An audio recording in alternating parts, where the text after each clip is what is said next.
Saludos amigos del Ecuador y del resto del mundo. Bienvenidos a El Testimonial. Nuestra invitada de hoy es Virna Cedeño Escobar. El domingo 30 de agosto último, desde su cuenta de Twitter, el presidente o el presidenciable, fíjese, casi le digo presidente, a Yacu Pérez, dijo emocionado: la espera valió la pena. Tenemos ya a nuestro binomio.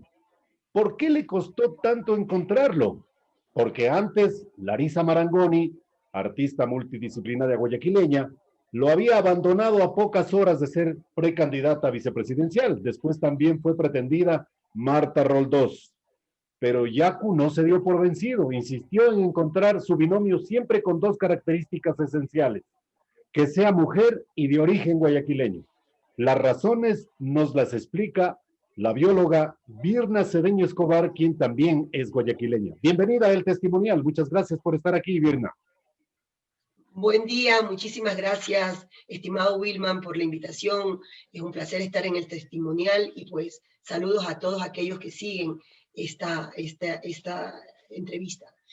En efecto, considero que Yacu, un hombre un feminista, defensor de la mujer, de la posición de la mujer, de los derechos de la mujer, considero que también era una forma de mostrar ese respeto, el buscar una mujer para ese binomio, ¿no? No realmente por una imposición que hayan hecho, sino porque creen en aquello. Luego, efectivamente, buscar una mujer de la costa para tratar de también mostrar que esta candidatura, que el movimiento de Pachacuti, que el gobierno futuro de Yacu Pérez no es únicamente para el grupo indígena, sino para todos los ecuatorianos, con toda esa diversidad, con toda esa maravillosa y valiosa diversidad. Y luego, pues lógicamente también, que eso no sea simplemente una forma electorera de elegir, sino que además vaya acompañado de escoger mujeres que tuvieran esas capacidades, esos potenciales de poder realmente contribuir, de que no vayan a esperar una asignación del presidente para que les diga qué hacer, sino que tengan sus propias capacidades y sus propias propuestas. Y lógicamente una trayectoria de honestidad. Claro. Que esa historia de vida muestre un involucramiento en lo social y unas características de ser honesta. Enhorabuena. La señora Marangoni se fue porque propuso que si llegase al poder privatizaría muchas empresas del Estado. Nos lo dijo Yacu Pérez precisamente en este espacio. ¿Ese no es su caso, Virna? No, yo considero que existen recursos que deben ser manejados por el Estado, porque son recursos para todos. Manejar, no, regular, controlar, monopolizar. Controlar. ¿Qué es lo que, y ahí siempre se conecta con un problema que es importante, que está transversal en todo, que es la corrupción, la falta de honestidad de la corrupción, que de alguna manera hace perder la confianza y conduce a que muchas veces ciertos intereses intenten decir que no es posible que eso se regule o que es seguro que se va a manejar mal. El gran problema es que esa corrupción no solo está en el sector público, eso también tiene corrupción, hay también esa corrupción en el sector privado. Entonces, de alguna manera, no es que pasando manos de uno a otro eso va a estar mejor o peor y ya está todo garantizado. Eso sería un error. Debemos más bien depurar los sistemas para que funcionen bien y lo que le corresponde al Estado lo maneje el Estado, lo que no lo regule bien para que los que estén trabajando lo hagan en la buena vía, ¿no? Virna, usted es bióloga, ambientalista, científica y defensora de los derechos de la naturaleza. ¿Ese es el punto central de coincidencia política con Yacu Pérez? En una sola frase su respuesta. Sí, pero de alguna manera yo creo que no es que me etiqueto como ambientalista, yo me etiqueto como humana toda la vida, considerando que los humanos debemos estar preocupados por la naturaleza, por el ambiente, porque no somos los únicos, porque hay otras especies y debemos hacerlo. Pero efectivamente coincidimos en ese punto que para mí es una bandera impresionante, y coincidimos en que el combinar el deseo de proteger la naturaleza con la tecnología y la ciencia respetuosa de esa naturaleza, permite que los humanos podamos desarrollarnos sin que eso represente destruir nuestro entorno. Entonces ahí conjugamos muy bien. La naturaleza o Pachamama, donde se reproduce y realiza la vida, tiene derecho a que se respete integralmente su existencia y el mantenimiento y regeneración de sus ciclos vitales, estructura, funciones y procesos evolutivos. ¿Cómo? ¿De qué manera? Deteniéndose la minería de gran escala y paradójicamente permitiendo la minería artesanal, como es una de las acusaciones o críticas que se le hace a Yaku. Mire, toda actividad humana debe ser desarrollada de una manera sostenible, social, económica, pero ambientalmente sostenible para Correcto. garantizar que en el futuro las otras generaciones cuenten con eso. De acuerdo. En efecto, una minería no responsable y contaminante lo que garantiza es que vamos a destruir todos, a contaminar las aguas, a contaminar los suelos y tener, e invito a la ciudadanía que escucha y que ve que contaminaciones que se dan de aguas en nuestras zonas altas llegan a las zonas costeras y llegan a los océanos y regresan a todos. No es un problema solo de solar. ¿Qué quiere decir? Que debemos tener un tipo de trabajo ambientalmente amigable, o sea, respetuoso. Correcto, correcto. Pero además es importante, y ahí lo quiero resaltar, tenemos como equipo y como propuesta la valorización de la biodiversidad. Es decir, no es solamente indicar si la minería no es respetuosa con el ambiente, si destruye, si arrasa, se llevan recursos y si los ferian como feriaron los recursos petroleros, tampoco vamos a tener un impacto, una repercusión social. Pero tenemos otros recursos, Wilman, que son importantes y que vamos a enfocar y que tenemos que hacerle conocer a la ciudadanía. Valorizar las moléculas que se encuentran en plantas, en animales y en particular en microorganismos de nuestra biodiversidad, en los suelos, en las aguas, en las Amazonías, en los páramos, en las costas. Esas moléculas que las siguen las grandes transnacionales farmacéuticas, las grandes transnacionales de la cosmética, las grandes de la nutrición, y que de alguna manera, si nosotros no tenemos cuidado, está la biopiratería, que piratea todo eso y nos regresa. Solamente un país como el nuestro, valorizando esa biodiversidad a nivel de eso, y es en donde vamos a enfocarnos mucho, las comunidades viviendo en los entornos podrán mejorar sus condiciones en estos momentos. Los lugares donde se explota minería, un ejemplo, Saruma, se explota radicalmente y se está contaminando todo, pero ni siquiera los ingresos se revierten en la población, en la sociedad que está ahí.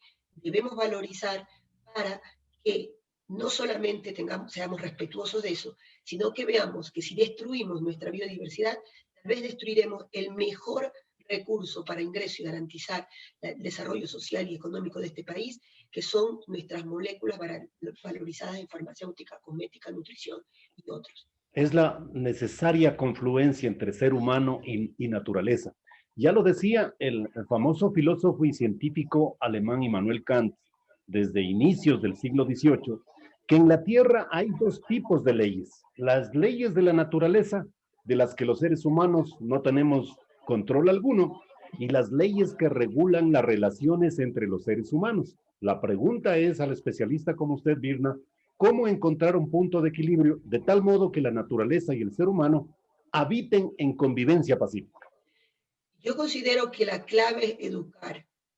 Educar y mostrar a niños, jóvenes, los adultos a veces están ya irreversiblemente dañados en el tema de que si no tomamos conciencia que las actividades humanas, todo nuestro desarrollo va a depender de que cuidemos ese entorno. Este planeta ya no es solo el Ecuador, este planeta está con días contados. O sea, si nosotros seguimos en esta ruta de un crecimiento consumista, acelerado, que parece que nada nos satisface, nada nos abastece. Sin embargo, si vemos, Wilma, la pandemia mostró que esas necesidades no fundamentales que nos llenamos, debemos comenzar a ver que el alimento, que una verdadera alimentación nutrido, un pueblo bien alimentado, no que coma mucho, que se alimente, que una salud óptima son claves para que estemos bien. Esto nos mostró esta pandemia una cruda realidad, que los humanos, cuando nos encerraron, la naturaleza respiró. Sí. Cuando nos encerraron, los animales parecía que hacían fiesta. Y eso debe conducirnos a una reflexión. Si nos vieran desde afuera, probablemente nos verían a nosotros como villanos, encerrados en jaulas, y a un virus que es para nosotros el villano, visto por ese planeta y esa naturaleza como el superhéroe que los venía a salvar. Eso es triste y eso debemos reflexionarlo. Es posible, la naturaleza puede tal vez surgir sin nosotros, nos puede sacudir de esto porque es capaz de regenerarse. Pero los que tenemos que pensar que tal vez si no cuidamos desapareceremos somos nosotros. Debemos trabajar con ese planeta. Virna, el summa causai, el buen vivir indígena, es diferente a la forma de vida y cuidado de la naturaleza que hace el mestizo en el caso ecuatoriano. Yo considero que ese buen vivir del mundo de los indígenas, tal vez de aquella gente que respeta a ese entorno por darle ese valor intrínseco que tiene. En nuestras sociedades más consumistas del cemento, muchos niños incluso ya no saben que una vaca da leche, creen que es un tarro de Tetra Pak, que es donde viene la leche. Se han acostumbrado a no ver naturaleza. Entonces, es verdad que ese buen vivir está más relacionado con esa interacción.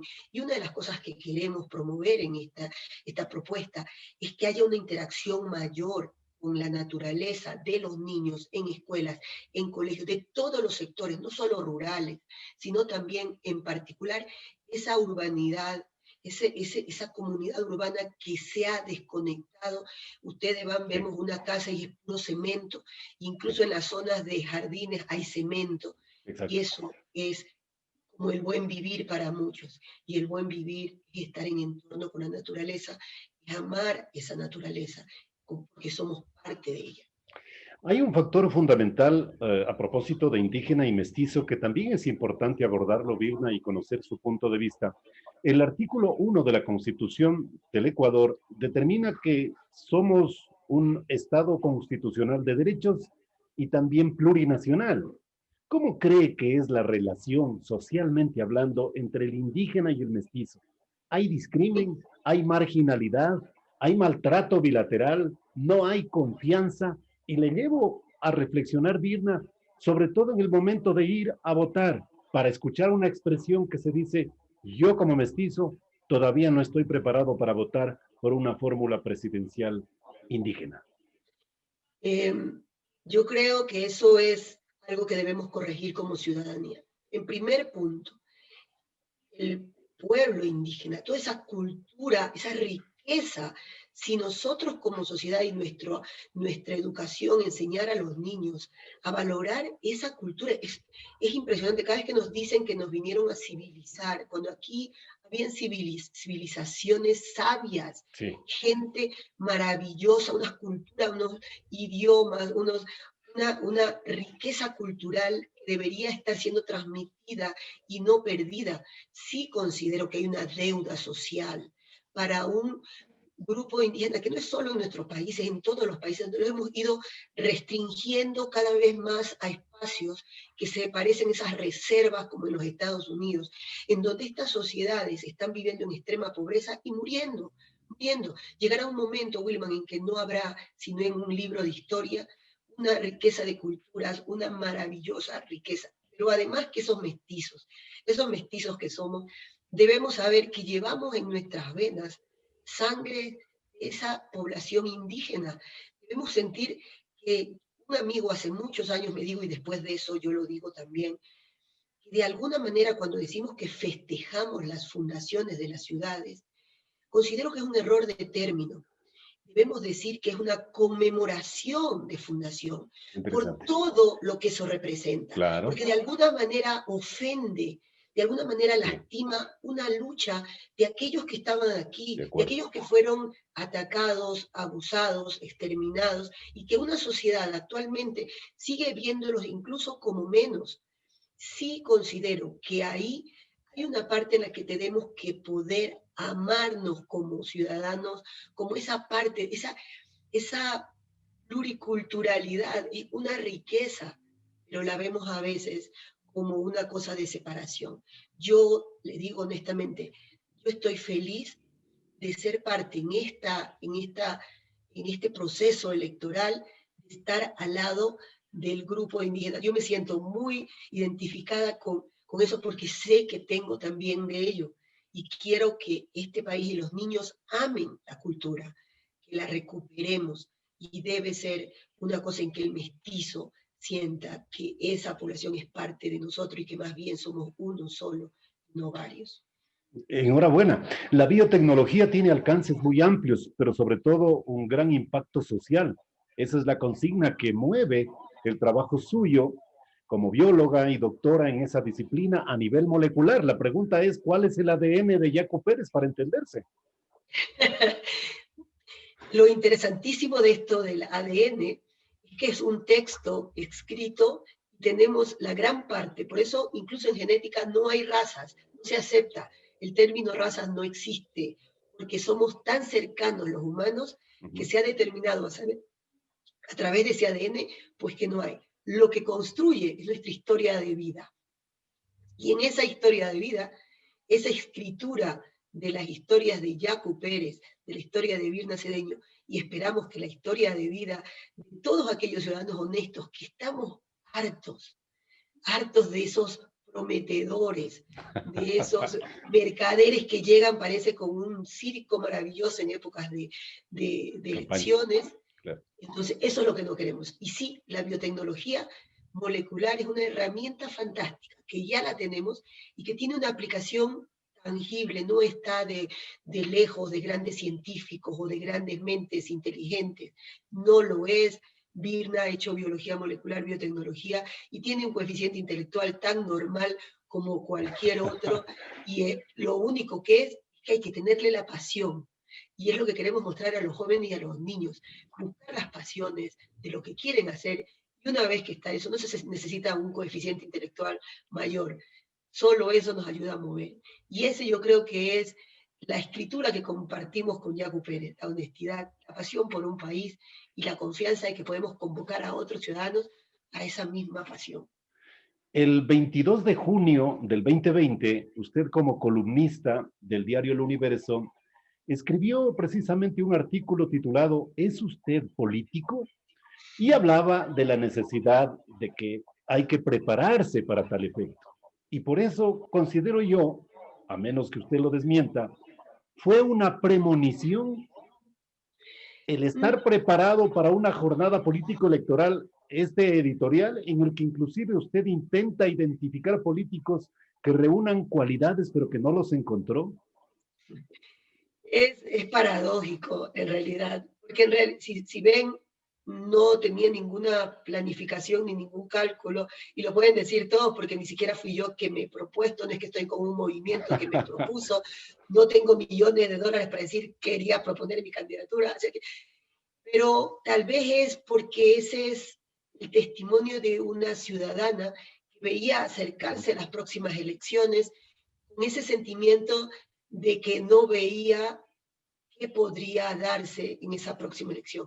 Como una ciudadana que ya no tengo recuerdo de cuándo fue la última vez que voté, teniendo mucho convencimiento, este es, sino votando por la opción del menos malo.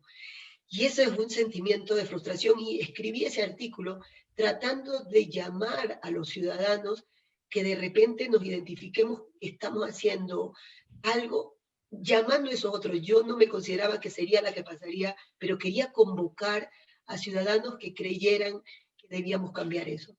Y hay otro artículo que escribí, no recuerdo la fecha, que es el del líder sirviente. Ajá.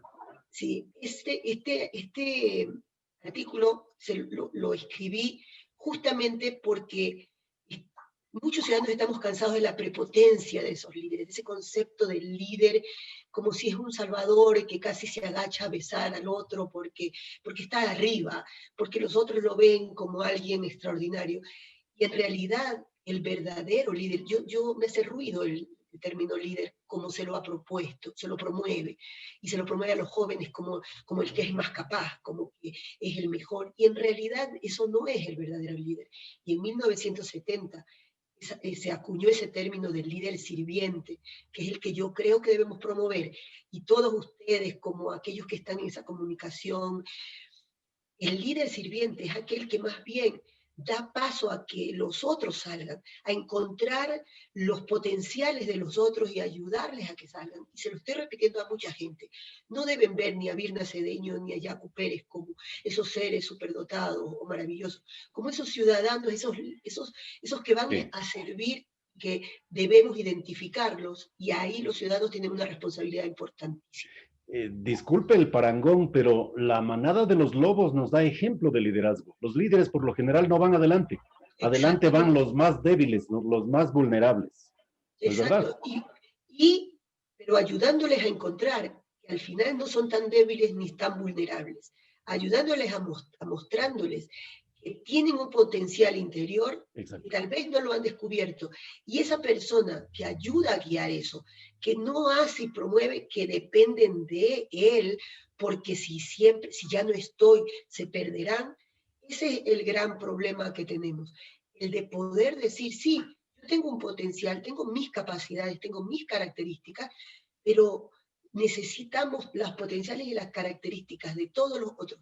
Y todos lo tienen. Incluso una persona que en un momento dado no sepa ni leer ni escribir, pero que tiene la sabiduría de la experiencia, del tiempo, de esa honestidad, de esa mirada de ver, de moverse, esa persona nos enseñará mucho.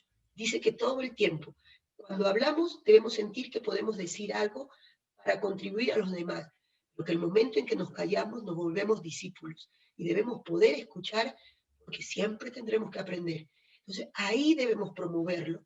Todas las autoridades, de la presidencia hasta el funcionario, ministerios, asambleístas, todos son esos, deben ser esos líderes que se opaquen para poder mostrar que aquellos a los que están apoyando pueden superarlos e ir mucho más lejos que ellos. Y esa debe ser la filosofía del líder sirviente realmente. Birna, muchas gracias, su gentileza. Muchas gracias, mi estimado Wilmen, y aquí siempre a las órdenes para estar. Un saludo a todos los que escuchan el testimonial y pues vamos a caminar por ese Ecuador que esperamos, porque ya lo que hemos llegado, siempre pensamos que llegamos al fondo, pero siempre parece que hay más abajo. Pero yo creo Birna, en un buen Ecuador. muchas gracias. Birna Gracias. Cedeño Escobar, candidata a la vicepresidencia de la República en fórmula con el presidenciable Yacu Pérez, aquí en el testimonial.